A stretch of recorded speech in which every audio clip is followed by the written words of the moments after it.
Pero bueno, la gracia del Señor es maravillosa. Pensé que no iba a volver a este sitio, a este local.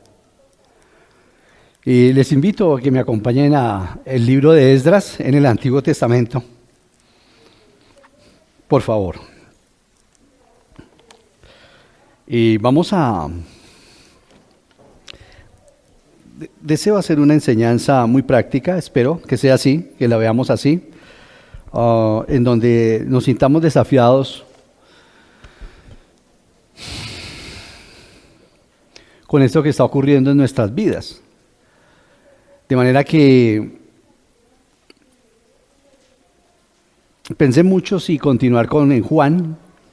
Como lo saben, estamos exponiendo, o yo particularmente estoy exponiendo Juan, pero me pareció muy oportuno, me amonestó en el corazón durante la semana el Señor, y hacer este mensaje no fue sencillo, porque tenía listo. De hecho, ahora 8 días hablábamos con Leonardo el sábado pasado, de este sábado hace 8 días, y le decía a él que tenía listo el mensaje para el domingo, pero pues infortunadamente tuve otro quebranto de salud y lo aplacé. Pero definitivamente creo que este mensaje es el que el Señor ha puesto en mi corazón, y eso es una de las cosas que necesitamos de los predicadores, que seamos obedientes a lo que el Señor quiere. Voy a leer en Esdras capítulo 1, versículos del 1 al 11, para contextualizar, porque quiero hacer una pequeña serie en estos 3 domingos, y el Señor nos da licencia, y ya voy a entrar en materia a explicar por qué. Dice la poderosa palabra del Señor en Esdras. Hay un grupo, de hecho, que siempre hemos querido cada día fortalecer más en esta congregación, que se llama justamente así, Esdras. En el primer año del reinado de Ciro, rey de Persia, el Señor dispuso el corazón del rey para que éste promulgara un decreto en todo su reino, y así se cumpliera la palabra del Señor por medio del profeta Jeremías. Tanto oralmente como por escrito, el rey decretó lo siguiente, atención: esto es lo que ordena Ciro, rey de Persia.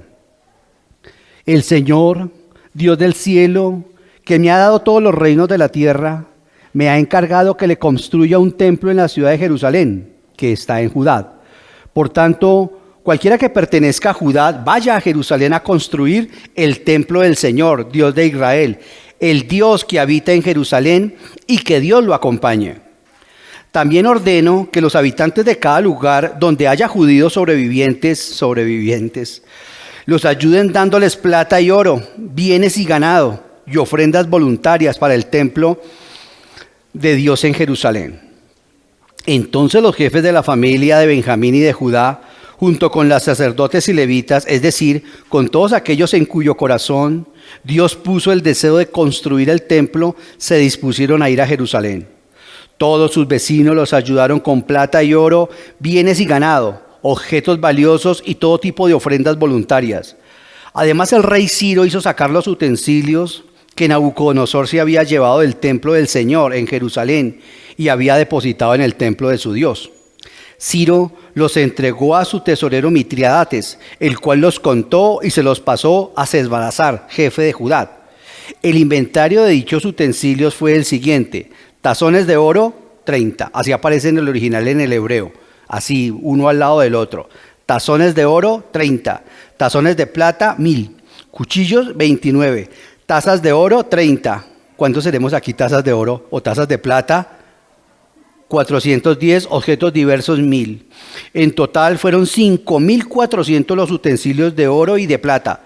Todos estos objetos los llevó Sesbazar a Jerusalén cuando los deportados se les permitió regresar de Babilonia. Nuestro amado Padre Celestial que estás en los cielos, que has prometido y que has dicho, tú lo has dicho, que el lugar donde tú te manifiestas es santo, que ya no hay un sitio en Jerusalén exclusivamente que sea tierra santa. Nosotros reconocemos que el sitio se hace santo por la presencia de tu Espíritu Santo. Aquí, Señor, estamos este remanente que tú has permitido, Señor, que volvamos después de esta dura pandemia. Padre Celestial, gracias por todos los hermanos que también ya han ido regresando paulatinamente y que tú hoy nos permites a nosotros también hacerlo de igual forma. Quiero poner en tus manos, Señor Santísimo, la vida de cada uno de los que estamos acá. Señor, te pido que por favor uses mi vida, uses mi persona, lo que he preparado, lo que tú me has ministrado a mi corazón, para poderlo transmitir a mis hermanos, Señor. Gracias por consolarnos, porque sobre todas las cosas es eso, Señor. Saber que tú eres un Dios de consolación, tú nos has dado a tu Divino Espíritu, el otro consolador, al cual, Señor Santísimo, nos entregamos a su maravilloso y total control en nuestras bocas, nuestros corazones, nuestras mentes y nuestros espíritus. Permite, Señor, que en esta nueva reconstrucción de la iglesia de Aposento Alto Musú, nosotros podamos entender cabalmente lo que tú quieres hacer con este remanente. Que toda la gloria, Señor Santísimo, que el Espíritu Santo busca darte a ti, nosotros, Señor, seamos también alcanzados en ese propósito maravilloso. Usa nuestras vidas, somos tazones. Gracias, Señor Santísimo, porque somos de barro. Gracias por querer beber en nuestros corazones, Señor, a pesar de lo que somos y de quienes somos, Señor. Tú dices que somos de plata y de oro. Gracias porque ahora en esta nueva dispensación, las personas son las sagradas porque tu Espíritu Santo nos inhabita. Así como en el Antiguo Testamento, tu Santísima Shekinah habitó ese lugar santísimo, de ese lugar sagrado en el tabernáculo y en el templo. Ahora, por la gracia, por el milagro, por el descenso de tu Espíritu Santo, nosotros somos ese maravilloso templo en donde tú te gozas y donde tú, Señor, has prometido habitar. Toda la gloria sea para ti bajo la plenitud del Espíritu Santo y en el nombre de nuestro Salvador y Señor Jesucristo. Amén.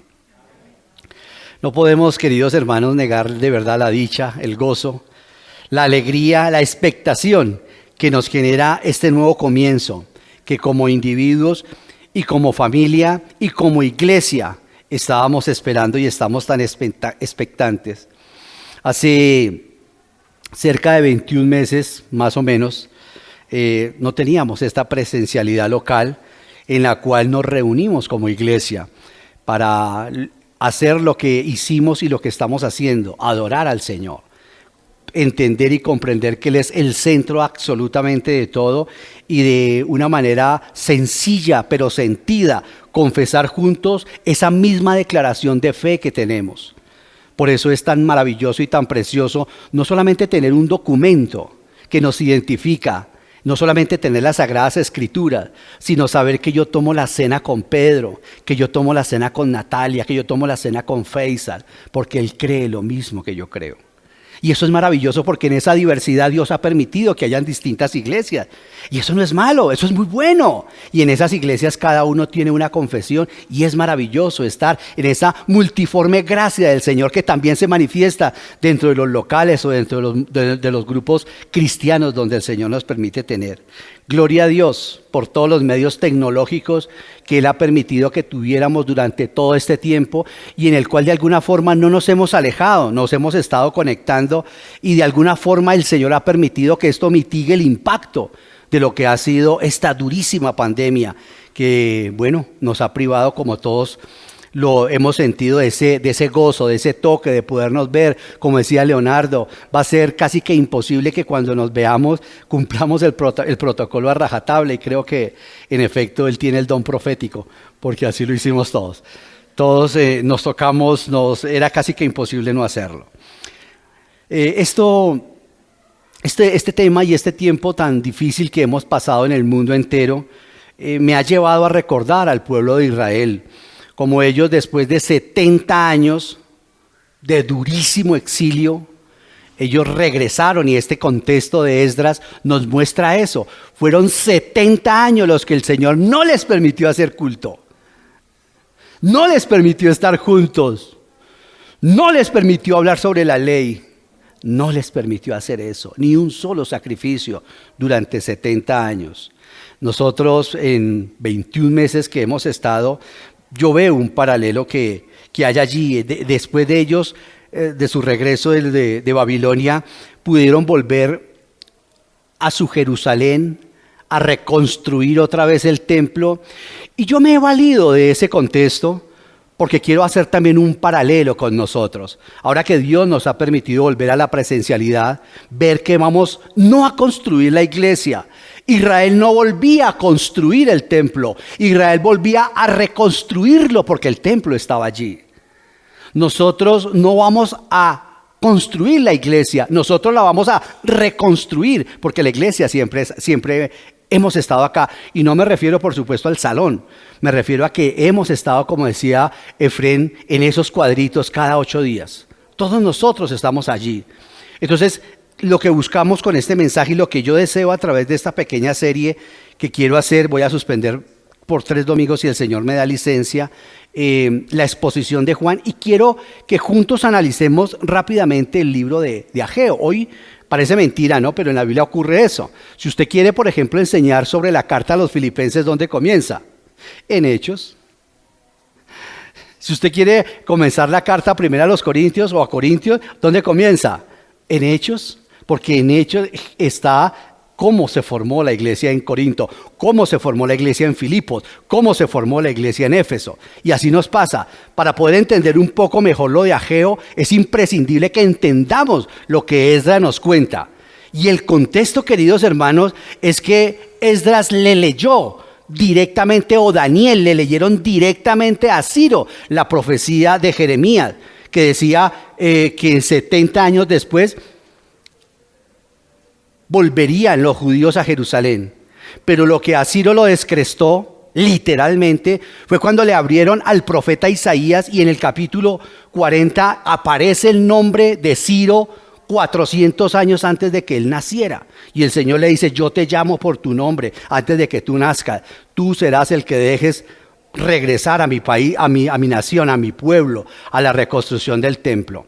Entonces, dentro de ese contexto maravilloso, recuerdo yo muy bien cuando nosotros comenzamos esta obra allá en el 2009. Esta congregación comenzó, sí, en el 2009, ¿verdad? Gracias al Señor. Y al siguiente año hubo un campamento de adultos solteros. Teníamos en ese entonces un grupo de adultos solteros. Hoy lo tenemos de jóvenes.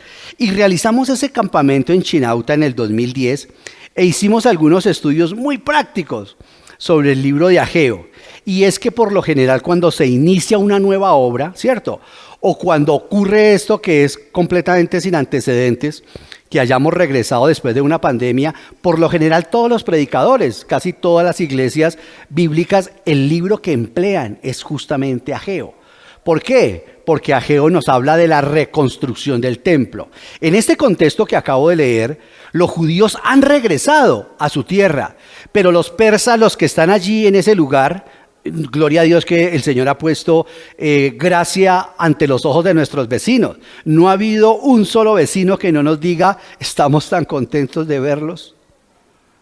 Cuando varias veces ocurrió, o comenzando la obra, sucedió exactamente lo contrario. Hubo personas que nos hicieron un muy mal ambiente, incluso nos desafiaron a pelear. Nosotros no peleamos. Y entonces, ¿con quién peleo? Le dijimos: no, pues pelee con la pareja, agárrese con la pared. Porque nosotros no peleamos, queremos traer paz, pero eso fue una cosa muy diferente. Ahora ver esta actitud que el Señor, como le dijo a Moisés cuando salían los israelitas de Egipto, le dio esta promesa, dijo: haré que les den tazones, haré que los egipcios les den a ustedes hasta oro, y no permitiré, dijo el Señor, y no permitiré que ningún perro de Egipto, ningún perro le ladre a ustedes. Dios tiene poder hasta para que nuestros animales distingan entre un hijo de Dios y uno que no es hijo de Dios. Y así pasó, ningún perro de Egipto, un perrito de 4 patas,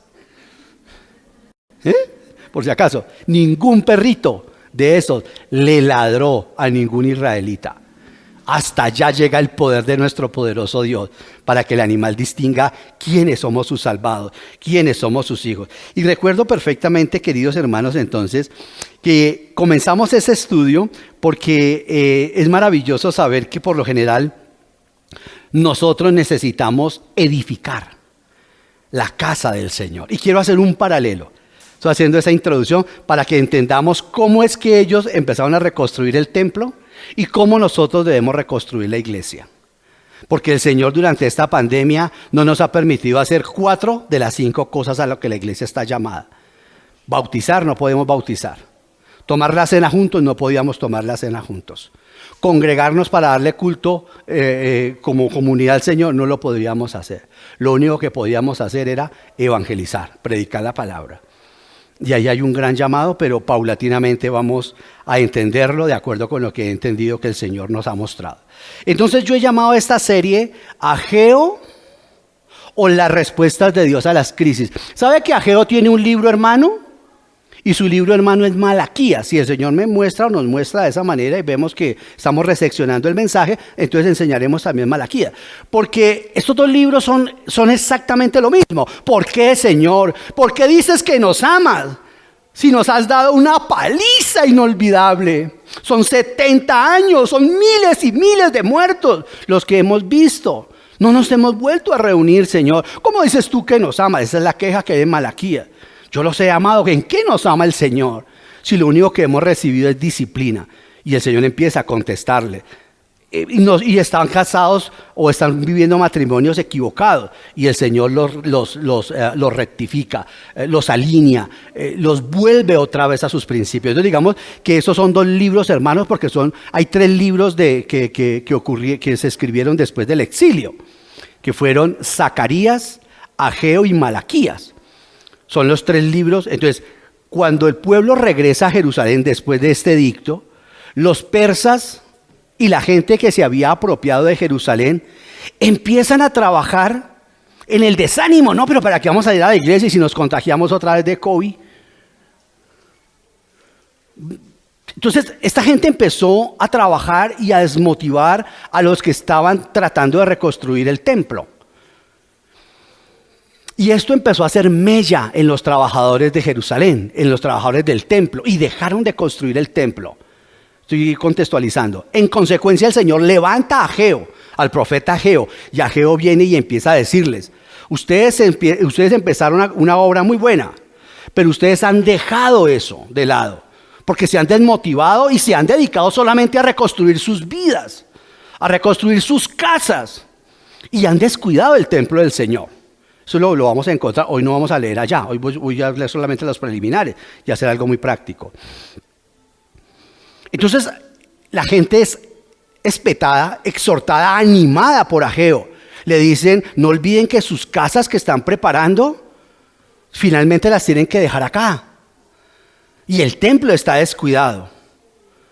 Les animo, empezó Ageo, a que terminemos el templo del Señor, y Él se encargará de edificar nuestra casa. Y hay un sentido espiritual. A veces yo trato de reconstruir mi matrimonio en mis fuerzas. Priorizo a mis hijos antes que al Señor.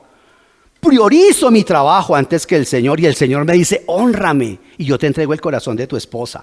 Hónrame y te entrego el corazón de tus hijos. Hónrame y te entrego el corazón de tu jefe. Ese es el modelo y nosotros nos cuesta trabajo. Y esas son las preguntas que hacían ellos. ¿En qué? Démosle un chivo que le falte un ojo, que es lo que pasaba en Malaquías. Llevémosle ofrendas al Señor así, perdiendo completamente el sentido de lo que nosotros o de lo que el Señor espera de nosotros. Ustedes saben, como nos lo dice Pablo en 1 Corintios 10, que todo lo que le ocurrió a los judíos, no esto, no la mitad, no un poquito. Pablo, nuestro apóstol, porque eso es una iglesia apostólica, porque eso es de doctrina apostólica, y hoy lo veremos.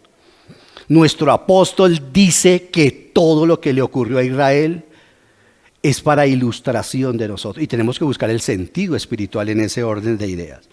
Entonces, el templo en la antigua dispensación para el judío era el centro donde el Señor determinó que iba a habitar. Hoy ya no habita ya. Estos días hablaba yo con un hermano, ayer concretamente, con el pastor de centro, y hablábamos sobre la paz de Jerusalén. Yo le dije: pero la paz de Jerusalén no la ha querido. Ellos se echaron la paz. No tenemos que orar por la paz de Jerusalén, por favor. Oremos por la paz de Jerusalén, por la paz de Nueva York, por la paz de Bogotá. Pero es que ahí dice en un contexto: el Señor vino y se ofreció como la paz a Jerusalén. ¿Eso dice o no dice Lucas? Y el Señor se paró frente a Jerusalén y lloró y le dijo: tan siquiera si esta vez supieras quién es el que viene. Si tan solo esta vez supieras lo que te puede traer paz, Jerusalén. Pero eso por ahora está vedado para ti. Jerusalén, Jerusalén, que matas y apedreas a los profetas. Yo no estoy diciendo que no oremos por Jerusalén, por favor, oremos por Jerusalén, pero por favor, no judaicemos a los cristianos. Ese no es el modelo. Tenemos es que evangelizar, cristianizar a los judíos. Ese es el modelo. No es que la iglesia se vuelva judía, sino que los judíos se hagan cristianos. Entonces ahorita hay una tendencia también así, y bueno, no estoy censurando ni más faltaba. Se ven hasta muy bonita, la bandera de Jerusalén a un lado, de Israel, la bandera de Colombia en otro lado, todo eso está muy bien, pero también debemos entender el sentido. Este Israel ha rechazado la paz, el shalom que el Señor le mandó, restableciendo la paz, y lo rechazaron y lo mataron, de hecho, a los 8 días. De manera que debemos orar por todo el pueblo de Dios. Luego Israel no es el pueblo de Dios, hermano Ovidio, el pueblo de Dios es la iglesia. Dios tiene un propósito con Israel después de que la iglesia sea raptada. No me voy a meter allá, pero es importante también tener esas precisiones. Cuando la iglesia sea raptada, comenzará otra vez el programa para Israel. Romanos 9, Romanos 10 y Romanos 11, el apóstol Pablo nos enseña eso. El pueblo del Señor nosotros somos pueblo escogido por Dios, nación santa, dice Pedro, real sacerdocio, linaje escogido para anunciar las virtudes de aquel que nos ha llamado de las tinieblas a esta luz admirable. Somos el pueblo de Dios. Israel lo fue en el Antiguo Testamento y nosotros lo somos en el Nuevo Testamento y seremos un solo pueblo, el milenio para ellos y en la eternidad con ellos.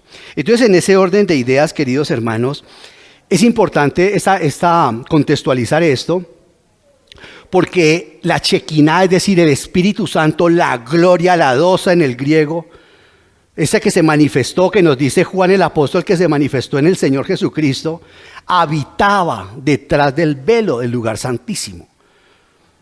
Allí Él había prometido habitar el Señor. Pero ese templo, cuando Israel empezó a pecar, esa gloria se va yendo paulatinamente. Y lo vemos en Ezequiel. Y el Señor lleva a Ezequiel, lo lleva en una visión, literalmente se lo lleva de Babilonia, de Irak, donde lo que hoy en día es Irak, se lo lleva en una teletransportación y lo conduce hasta Jerusalén. Algo parecido a lo que ocurrió con Felipe, o lo que ocurrió con Pablo, aunque Pablo fue llevado al cielo. A Felipe fue llevado rápidamente, o a Elías también lo llevó rápidamente el Espíritu Santo. Entonces el Señor transporta a Ezequiel y se lo lleva al templo de Jerusalén y le muestra todo lo que los sacerdotes están haciendo allá. Una pudrición, ese templo es para llorar. Y la gloria del Señor se va alejando del templo. Entonces, él ve, digamos que estaba la cortina acá, él ve que la gloria del Señor se para al frente en el altar. Y dice, predícale a este pueblo para que se arrepienta. No se arrepienta. Entonces la gloria se para en el umbral. Y nada, hasta que finalmente la gloria del Señor se va. Ese templo que invade Nabucodonosor, ya no estaba la gloria del Señor allí. Por si acaso, la gloria del Señor vuelve cuando el Señor Jesucristo entra caminando, según Juan 7. Y entró y miró, dijo Marcos que entró, miró el templo, el que había reconstruido Herodes, y se fue. Ya el otro día vino y les dio con todo. Entonces, la gloria, el Señor Jesucristo, la gloria de Israel se fue por tanto pecado, y Nabucodonosor por eso pudo acabar con Israel. Estoy contextualizando para poder entender bien las aplicaciones, que es lo que finalmente nosotros buscamos, ¿cierto? Y el sentido espiritual del pasaje, que es lo que Dios quiere que nosotros aprendamos. Entonces, queridos hermanos, repito que para el judío la casa de Dios pues era el templo material, en donde el Señor le plació hacer morada. Y en los libros de Reyes y de Crónicas nos cuentan cómo se construyó y cómo se terminó el templo bajo la administración de Salomón, y cómo después fue destruido ese templo por Nabucodonosor debido, repito, al pecado prolongado. Yo creo, y he hablado con varios ancianos, con varios pastores, no solamente de Colombia, sino de otros lugares, y la verdad que lo que hemos creído es que esta pandemia es una disciplina fuerte hacia la iglesia, porque es que la iglesia está muy desbocada, mucha cosa exógena a la iglesia, cosas que no tienen por qué estar dentro de la iglesia.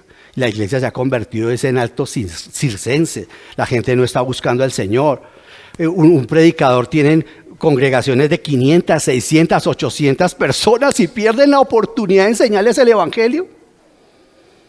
Por favor, por favor. Entonces, en ese orden de ideas, Israel fue destruido por su pecado prolongado y por su falta de arrepentimiento. Allá en Efesios, les animo a que me acompañen a Efesios. Estamos haciendo las adaptaciones otra vez, entonces no vamos a estar utilizando por ahora el videobin, pero ya con la ayuda del Señor vamos a volver a la normalidad en todo, para que no tengamos mejor una posibilidad más rápida de encontrar los textos.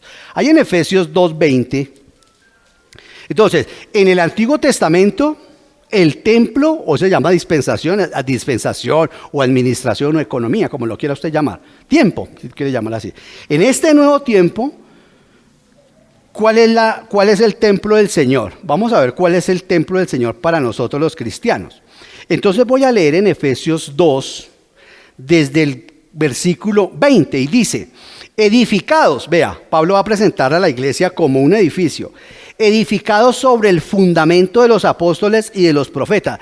Este fundamento de los apóstoles y los profetas no son las personas, es la doctrina de los apóstoles y los profetas. Aquí tiene un error gravísimo Roma, al creer que son sobre las personas las que se levanta la iglesia. No, es sobre la doctrina. Edificados sobre el fundamento de los apóstoles y los profetas, siendo Cristo Jesús mismo la piedra angular. En él, todo el edificio bien armado se va levantando para llegar a ser. ¿Para ser? Hermanos, a esta edad ya es duro. ¿Para ser? ¿Para ser? ¿Qué somos? Fernando, ¿por qué no mira a su esposa y le dice, hola, templo? No, dígale templo. Ah, eso sí, le dijo témpano. No. Somos el templo del Señor. Estas piedras, cada piedrita engastada allí, así somos, estamos entramados. Ustedes y yo somos piedras vivas. Ahora el Espíritu Santo, ahora nosotros somos templos. ¿Se dan cuenta por qué nuestro cuerpo es santo? ¿Por qué nuestra vida es santa? Porque el Espíritu Santo está en nosotros. Entonces sigo leyendo, dice, en él todo el edificio bien armado se va levantando para llegar a ser un templo santo en el Señor. En él también ustedes son edificados juntamente para ser morada de Dios por su Espíritu. ¿Qué dijo Pablo? Que los apóstoles y los profetas son los cimientos de la iglesia. ¿Cierto? Eso está diciendo el texto, no yo, la Biblia. Usted no me cree a mí, usted tiene que creerse la Biblia. Entonces, vamos a suponer que logramos levantar esta bodega a 5 o 7 pisos. Y después alguien nos viene y nos dice, no, pues que tenemos que tumbar esto para meter nuevos fundamentos. Entonces los fundamentos no fueron puestos desde el principio correctamente. Los fundamentos de la iglesia, ¿quiénes son? Los apóstoles y los profetas. Que no nos vengan con el cuento después de 2000 años de que apareció un nuevo apóstol o profeta. Porque así es como se tuercen las Sagradas Escrituras. Entonces, en ese orden de ideas, nosotros, los cristianos, somos la casa de Dios. Nosotros somos el templo espiritual, compuesto, como dice el apóstol acá, de piedras vivas, destinados ¿a qué? A ser morada de Dios en el Espíritu. Por eso tenemos que casarnos entre cristianos.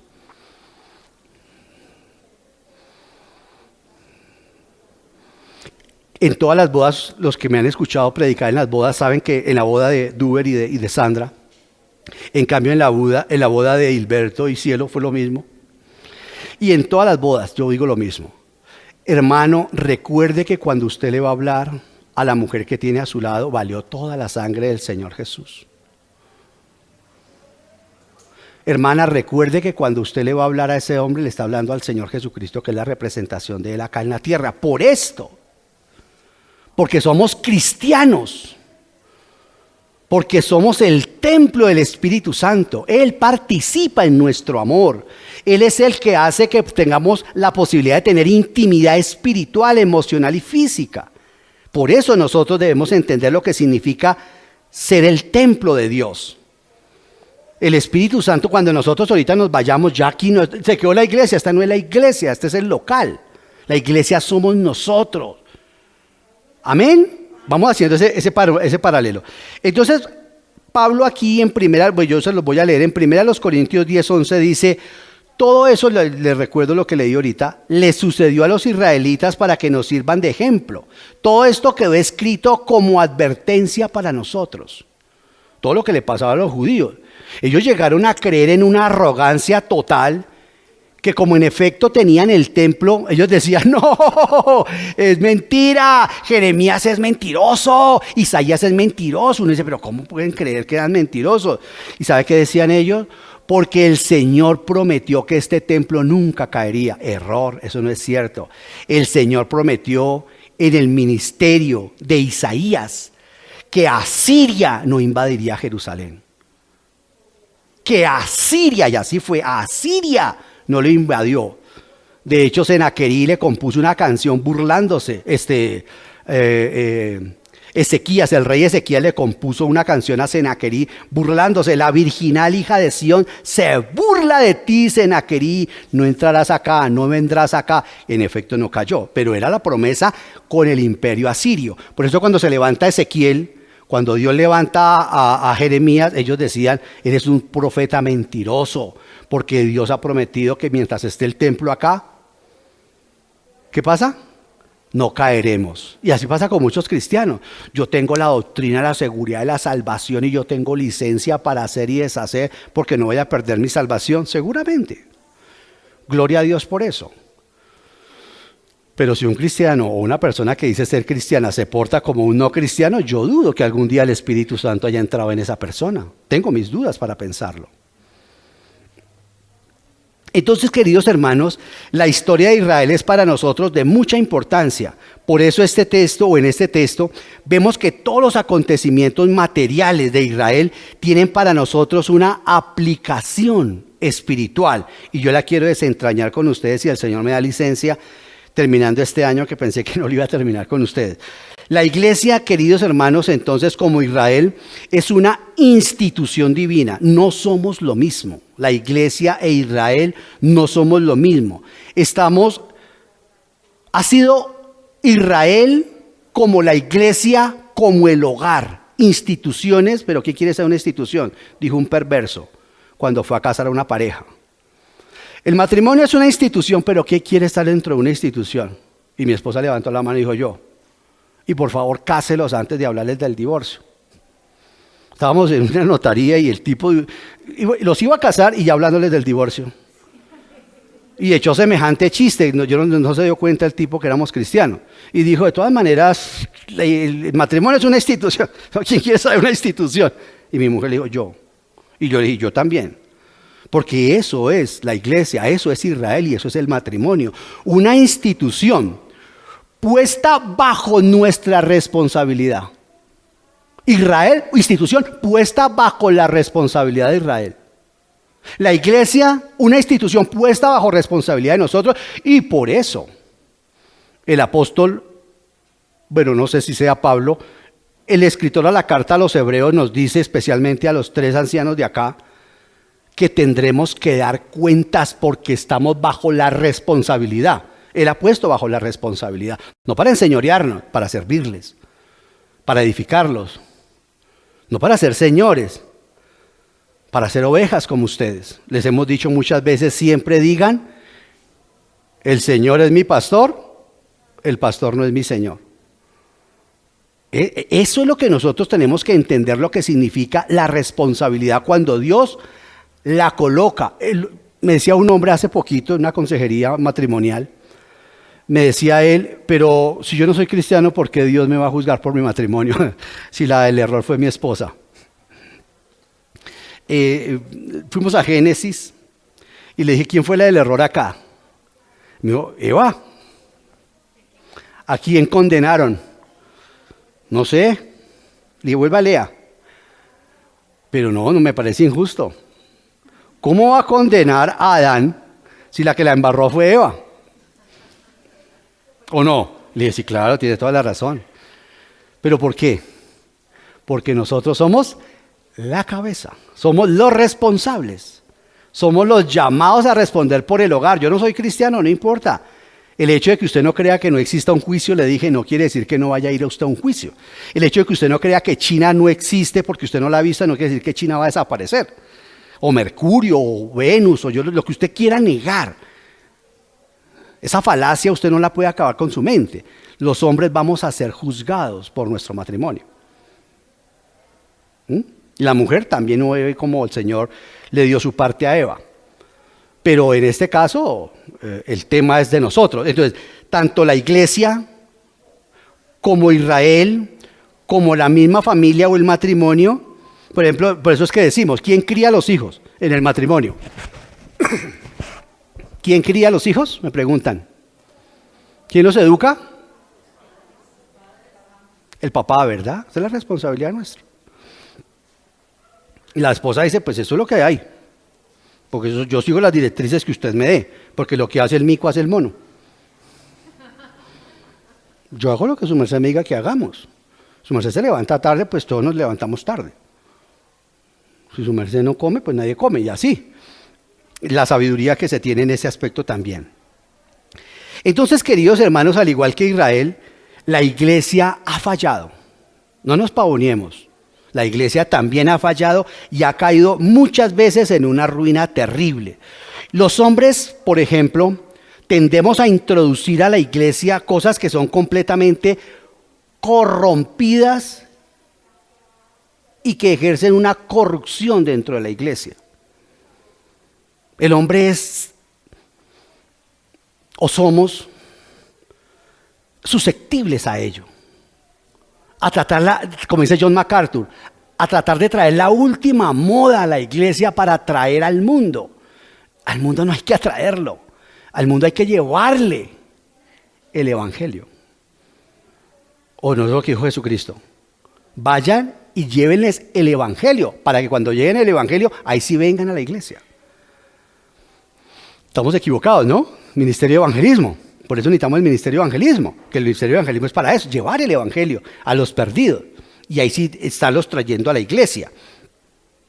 Pero cuando nosotros vemos, y a lo largo de los años ha pasado, a lo largo de los siglos ha pasado, por ejemplo, voy a dar 3 casos rapiditos, solamente voy a nombrar 3 casos de ejemplo, de ilustración, de que los hombres hemos introducido elementos corruptibles y corruptores a la iglesia. El romanismo, la iglesia católico romana, todo lo que metió. Allá se da de todo menos el evangelio. Y yo los amo. Y cuando hablo, no hablo de las personas, hablamos de los errores. Eso también hay que dejarlo claro. Si es que ustedes los cristianos aborrecen a los homosexuales, error. Nosotros no aborrecemos a los homosexuales, no aborrecemos a las lesbianas, no aborrecemos a ningún ser humano. Lo que nosotros estamos es para hablar de su pecado, de su situación, pero a las personas no. Entonces es lo mismo, cuando nosotros atacamos el error, no a la institución o a la persona como tal, que a veces en la velocidad como que pareciera que eso ocurre. Entonces la iglesia romana se encargó, por ejemplo, de quitar el púlpito. Y la iglesia romana quitó el púlpito y colocó un altar. Y eso fue una liturgia. Entonces ya la Biblia no se enseñaba, ya no se exponía en las Sagradas Escrituras, sino fue un rito. Y hasta la gente empezó, los que manejaban la institución, empezaron a enseñar la misa, ¿no? Quitaron el culto, metieron la misa y la enseñaban incluso en latín y la gente no sabía nada de latín. Amén, que la mayoría de las personas eran analfabetas, los únicos que sabían medio leer o que medio leer no sabían leer muy bien eran los sacerdotes, pero no, la Biblia no estaba traducida a los idiomas en que el pueblo pudiera entenderla. Por eso aquí nosotros tenemos la nueva versión internacional, nos encanta Reina Valera del 60, pero buscamos es que usted escuche al Señor, que los niños lo entiendan en un lenguaje. El sábado en hombres hablábamos de eso con los hermanos, con los que estuvimos en el grupo de hombres. El verdadero milagro es que Dios habla como un hombre. El portento de los portentos, Dios ha hecho algo singular y sin igual, hablar en el lenguaje de los hombres. Y ahí está la Biblia que habla como nosotros. Eso es algo que a veces no nos damos cuenta de ese milagro. Sí, por eso es que el Logos, la palabra de Dios se hace carne, para poder hablar como hablamos los hombres. Para que nosotros podamos escuchar a Dios hablando con lengua de carne. Jesucristo es el abrazo de Dios. Jesucristo es el discurso de Dios. Porque nosotros no podemos entender a Dios. Los que estudiamos filosofía o teología o los que han estudiado filosofía saben perfectamente que Dios es incognoscible. A Dios, si Dios habla, nosotros no le entendemos. Cuando habló en el Antiguo Testamento, habló por medio de truenos, nadie le entiende nada. Así le habló a Pablo y lo único que entendió el lenguaje fue Pablo, los otros no escucharon nada. En el camino a Damasco los otros escucharon ruidos y eso, pero no escucharon la voz que Pablo dice, en arameo el Señor me dijo, ¿por qué me persigues, Pablo? Se necesita que Dios quiera comunicarse con nosotros. Otro problema corruptor que se ha metido a la iglesia, el movimiento de la fe. Eso no es una iglesia cristiana con el debido respeto, pero eso no es una iglesia cristiana. Lo que buscan es picar en el bolsillo de las personas. Y meten una cantidad de elementos de darle profecía a las personas, una cantidad de cosas que no es así, queridos hermanos, y lo decimos con mucho respeto. Otro elemento que están metiendo a las iglesias, o que se ha metido a las iglesias, convertir la iglesia en tribuna política. ¿Pero qué es esto? Ya está partido político cristiano, ¿no lo han escuchado? Ya está ahí, por ahí hay gente que... A mí me escriben constantemente. No, y nosotros estamos llamados a otras cosas. Nosotros sabemos que esto no se va a cambiar. Sí, queremos que haya paz y oramos y pedimos al Señor. Y si sube el que suba, oraremos por él y le pediremos al Señor que se glorifique. Pero nosotros sabemos perfectamente lo que va a ocurrir. Entonces, nosotros necesitamos es hablar a las personas del verdadero reino, de la utopía política, económica, religiosa, mundial que vendrá, que se llama el milenio y que nuestro rey viene a establecer aquí en la tierra. Allá sí yo quiero ser algo.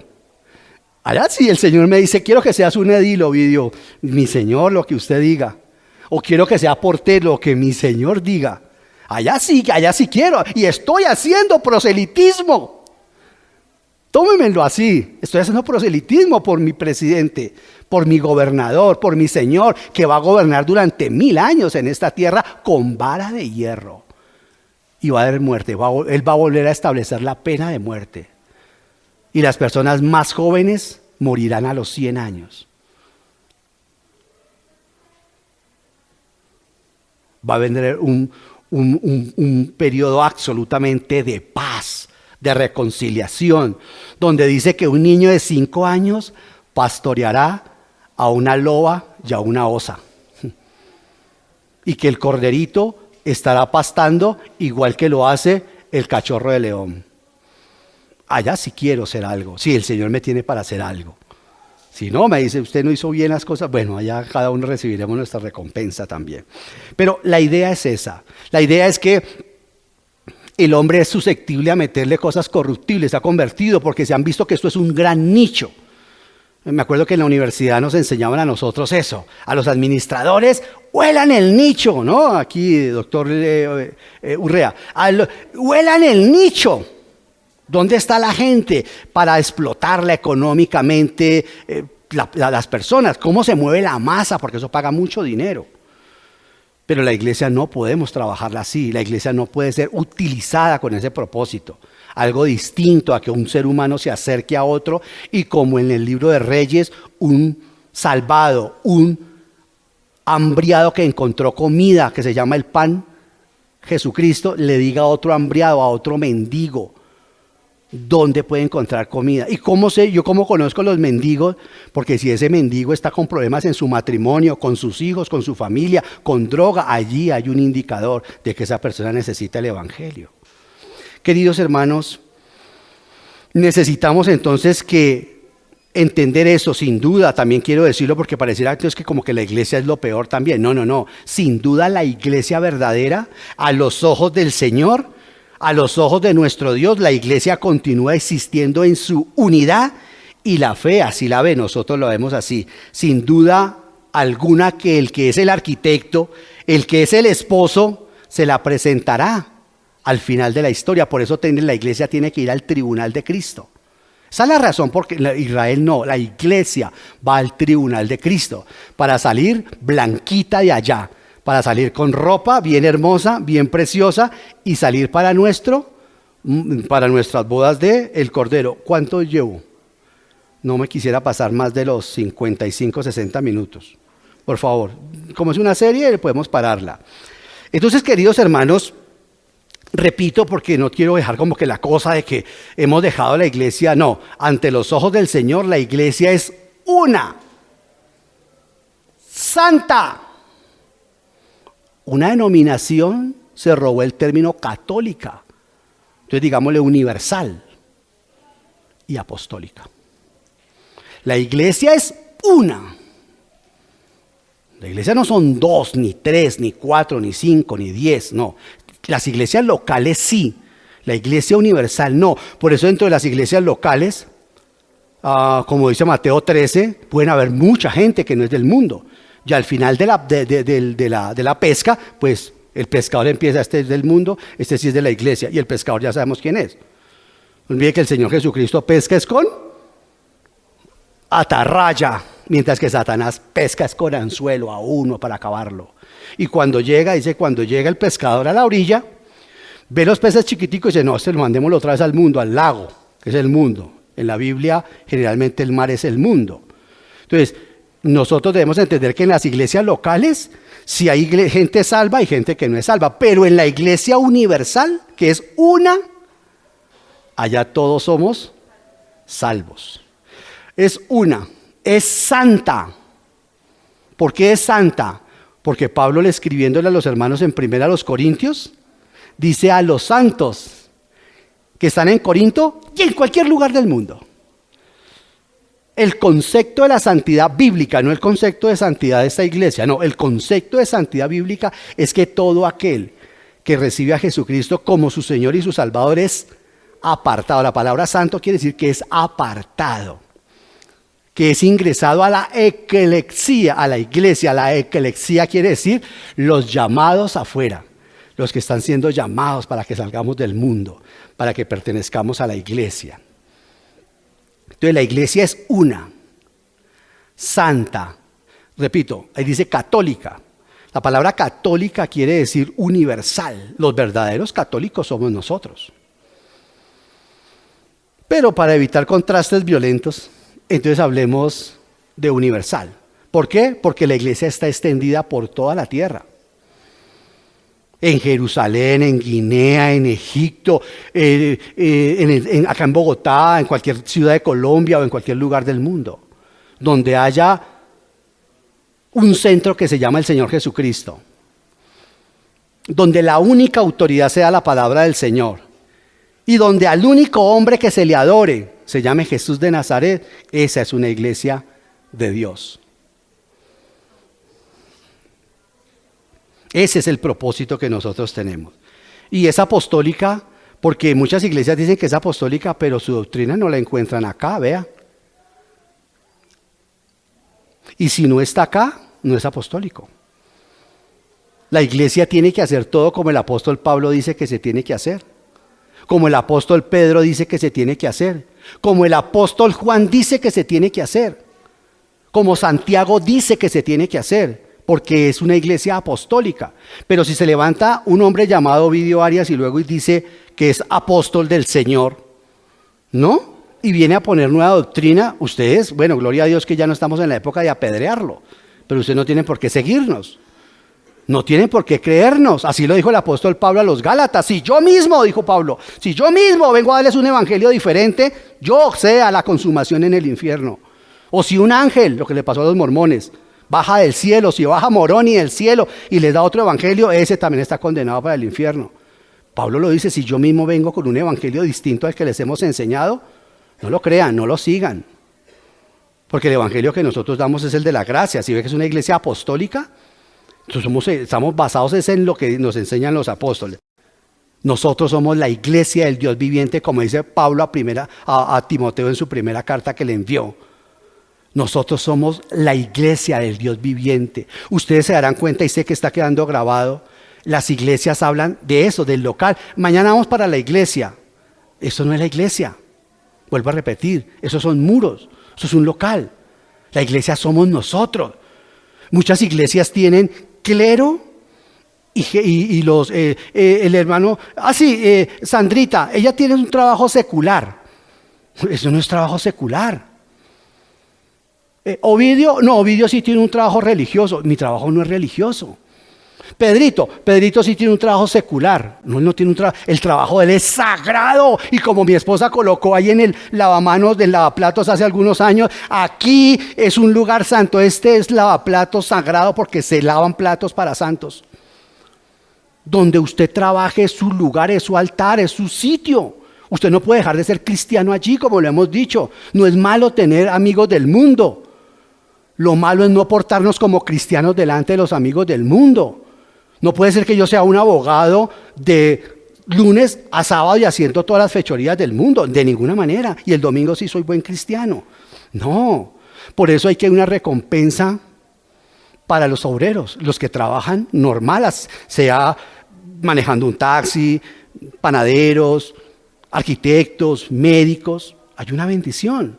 Porque esas manos son instrumentos del Espíritu Santo. Usted está llevando el Evangelio con su trabajo. No hay un grupo secular y un grupo religioso. Los apóstoles, ninguno era religioso, ninguno pertenecía a la tribu de Leví. Entonces, queridos hermanos, es importante entender eso. Pero ahí en 3, mire el capítulo 3, dice... En el mes séptimo de Esdras, en el mes séptimo, cuando ya todos los israelitas se habían establecido en sus poblaciones, se reunió el pueblo en Jerusalén con un mismo propósito. Entonces Jeshua, hijo de Josadat, con sus parientes que eran sacerdotes, y Zorobabel, hijo de Salatiel, con sus parientes, empezaron ¿a qué? A construir ¿qué? El altar de Dios. El altar del Dios de Israel para ofrecer holocaustos, según lo estipulado en la ley de Moisés, hombre de Dios. A pesar del miedo que tenían de los pueblos vecinos, colocaron el altar en su mismo sitio y todos los días por la mañana y por la tarde ofrecían holocausto al Señor. Entonces, queridos hermanos, el altar es reedificado antes de que ellos comiencen ¿a qué? A reconstruir el templo. ¿Y eso qué significa, Ovidio? Pues significa el centro del sermón. No se puede iniciar un culto verdadero sin la cruz. Ellos iban a comenzar a hacer el culto otra vez. Pero para poder hacer el culto judío necesitaban primero levantar el altar. El altar de bronce que está en el Antiguo Testamento. ¿Recuerdan ustedes en el tabernáculo? Toda la gente primero tenía que pasar por el altar de bronce, es decir, una persona tiene que primero pasar por la cruz para que venga a tomar la cena del Señor. Ahorita le pregunté a una hermana, ¿usted es bautizada? Yo soy bautizada. Gloria al Señor. Entonces, queridos hermanos, el primer testimonio del remanente de Israel fue, como enseña Esdras, la reunión alrededor del altar reedificado. Durante 70 años Israel solo estuvo en el exilio y fue privado del culto al Señor por su pecado. Por eso, antes de empezar a reconstruir el templo, lo primero que hacen es levantar otra vez el altar, porque el altar es el primer símbolo del culto. ¿Por qué nosotros pedimos que en el tiempo de la cena nos abstengamos los que participamos de hablar cosas diferentes a la cruz? Porque con la cruz se comienza el culto. Déjeme decirlo, con la cena del Señor se da un culto racional. En nuestros días ha pasado lo mismo. Es la mesa del Señor la que reúne a los testigos de Cristo. Y estamos reconstruyendo su iglesia, comenzando por reconstruir su culto. Para poder reconstruir el templo, tuvieron que primero levantar otra vez el altar. Para poder tener un culto que satisfaga al Señor. Un culto verdadero. Nosotros no tenemos nada oculto, nosotros tenemos un culto. Necesitamos primero levantar correctamente la cena del Señor, porque ese es nuestro altar, esa es nuestra cruz. Reunir a los cristianos alrededor de la cena no es un rito, queridos hermanos, ni es una apariencia. Reunirnos en torno a la cena del Señor es la realidad de todo, es la realidad de todo, de todo. Es todo. Por eso no pueden entrar los inconversos. O no deberían entrar. En un acto de amor lo permitimos la entrada. Pero nosotros los cristianos sí tenemos que saber que somos elevados, que somos apartados, que estamos con nuestro esposo. ¿Se da cuenta que las demás iglesias no entienden la cena así? ¿Se dan cuenta por qué Dios levantó este movimiento? Alrededor de la mesa del Señor, los redimidos proclamamos que poseemos una relación viva con Él. En torno a la mesa del Señor, nosotros proclamamos que estamos basados en la redención que Él nos ha dado. Por eso, si yo en el tiempo de la cena del Señor me pongo a hablar de Romanos, yo le estoy dando un discurso al Señor Jesús. Esta mesa reúne a todos los que tienen parte en la salvación. Hay iglesias que celebran incluso la cena una vez al mes. Yo no voy a entrar en ninguna controversia por eso. Yo sé que cada uno será juzgado por la cantidad de luz que nos ha dado. Cada uno, nadie va a ser juzgado por la luz mía. Yo no voy a ser juzgado por toda la luz que tiene Jorge, que tiene Leonardo. Cada uno va a ser juzgado de acuerdo con la luz que Dios le dio. Yo estoy convencido, eso dice en las Sagradas Escrituras. Pero yo quiero ser juzgado por la luz que Dios me ha dado. Esta mesa, queridos hermanos, reúne a todos los que tienen parte en la salvación y su carácter excluye de una forma absoluta. Mire cómo lo expresa Pablo en 1 Corintios. No vayan allá, yo se los leo. Pablo levanta la copa y dice, esta copa de redención, dice Pablo, cuando el Señor se lo mostró allá en el desierto de Arabia. Esta copa de bendición por la cual damos gracias, dice Pablo en 1 Corintios 10, dice, ¿no significa que entramos en comunión con la sangre de Cristo? Y yo no voy a entrar ahorita en un debate con la transustanciación, pero mire lo que dice Pablo. Esta copa no significa que entramos en comunión con la sangre de Cristo. Me gustaría que usted analizara la palabra entramos. Ese pan que partimos no significa que entramos en comunión con el cuerpo de Cristo. Que si yo estoy en pecado y yo me hago al lado de Leonardo, yo le paso mi levadura.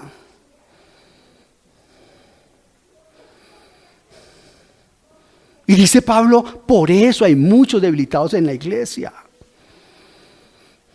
Si yo estoy en pecado y constantemente los directores de culto aquí lo dicen, hermano, la cena no es un lavadero de pecados, pero aprovechemos este momento para ponernos a cuentas con el Señor.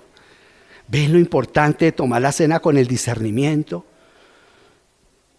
La iglesia católica antigua, la de hace 1700 años, lo entendió y compuso una palabra que decía, yo confieso ante Dios Todopoderoso y ante vosotros, hermanos, que he pecado mucho de pensamiento con las palabras y he dejado de hacer el bien. Por mi culpa Él fue clavado, por mi culpa, por mi grandísima culpa. Eso se volvió después un rito vacío, como todo lo que cae dentro de la liturgia.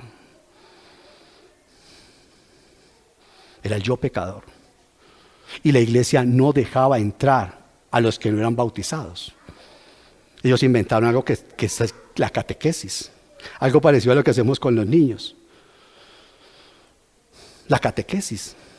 Y ya cuando esa persona era bautizada, la ingresaban al culto. Queridos hermanos, la cruz del Señor Jesús es nuestro altar, es nuestro centro de culto, como dice Mateo 18:20. La cena del Señor nos recuerda la centralidad de la cruz. Por eso nuestro eslogan allá afuera dice, pero nosotros predicamos a Cristo crucificado. Eso es lo que nosotros hacemos. La restauración del altar no está por hacerse, queridos hermanos. En el siglo pasado, unos creyentes fueron despertados, ya les dije, a su conciencia y escudriñando la palabra del Señor, mostraron nuevamente cómo nosotros tenemos que volver a entender y a comprender que necesitamos un lugar que es este. La forma de hacerlo, la manera de congregarse, y eso solamente tiene que ser en el nombre del Señor Jesús. Es importante que entendamos esto, por la cantidad de luz que usted también ha recibido. El culto para el día domingo no comienza el domingo cuando nos levantamos. La venida del culto, queridos hermanos, debería comenzar el sábado por la noche, alistando a nuestras esposas y a nuestros hijos, queridos hermanos. preparándonos nosotros también para mañana, que es el culto del Señor. Es importante que para reconstruir la iglesia es total y la visión y tal como Dios nos la dio hace 12 años. Necesitamos entender primero que la base fundamental es el culto que agrada a Dios. Y el culto comienza a través de la cruz de Jesucristo. Esto es una buena oportunidad para que cada uno ahí donde estamos, yo también lo voy a hacer. Hagamos nuestro propio yo pecador y lo confesemos y le digamos, Señor, esta pandemia ha sido, ¿qué me ha enseñado esta pandemia? Hable con el Señor, hablemos un momento. Ya usted escuchó hablar al Señor, ahora el Señor quiere escucharlo hablar a usted, con Él. Ahí, baje, cierre sus ojos, por favor. No somos ritualistas, pero cierre sus ojos. Pídale al Señor. Olvídese de la persona que está a su lado. No piense que está sentado a 1 metro, piense que está sentado a 10 millones de kilómetros. Y hable con el Señor. Arrepiéntase. Señor, danos un corazón diferente. Pídale al Señor en este momento que usted pueda ser una de esas piedras vivas con las que Él va a reconstruir la iglesia. En este caso, local de Aposento Alto Musú. Háblele de su fracaso. Hablémosle de nuestros fracasos, de nuestros pecados. No salga de aquí como llegó, por favor, por favor, por favor. Por favor, no salga de aquí como llegó, porque hay buenas noticias. Dios está acá. Hermano, no salga como llegó, porque hay malas noticias. Dios está acá. De usted depende si son buenas o malas noticias, que Dios esté acá.